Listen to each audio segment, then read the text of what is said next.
जय जगन्नाथ बंधुगण मु पंडित श्री गोपालाचार्य आपण को आज प्रथमाष्टमी विषय किसी आलोचना करने को जाऊँगी। प्रथमतः शांताकारं भुजग शयनं पद्मनाभं सुरेश्वरं विश्वाधारं गगन सदृशं मेघवर्णं शुभंगं लक्ष्मीकान्तं कमलनयनं जुगिरिभिर्ध्यानं गम्यं वन्दे विष्णु भवहरमय सर्वलोकीकनाथम्।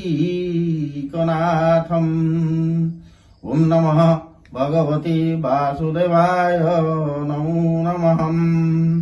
मार्गशीर कृष्ण अष्टमी तिथि रे प्रथमाष्टमी पड़ी थाए। एही अष्टमी को मध्य पापनाशिनी अष्टमी बोली मध्य कहा जाय थाए। अद्य प्रथमाष्टमी माने दिन ज्येष्ठ पुत्र और कन्या मानकु आयुष वृद्धि निमित्त प्रत्येक माँ माने घटरे गणेश विघ्ननाश गणेश पूजा सहित गणपत्यादि पंचदेवता को मध्य पूजा करिथाय।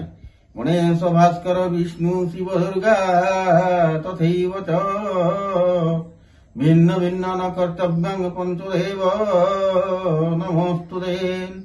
एही उक्ति कहवाकू गले प्रथमतः ज्येष्ठ पुत्र कन्या मानक पई मामू घर मध्य नूतन वस्त्र आसी थाए एवं घरे मध्य बापा माँ मध्य सेमानक पई नूतन वस्त्र मध्य किनी थांती।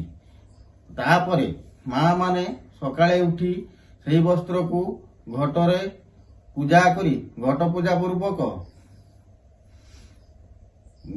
वस्त्र मध्य पूजा करी थांती।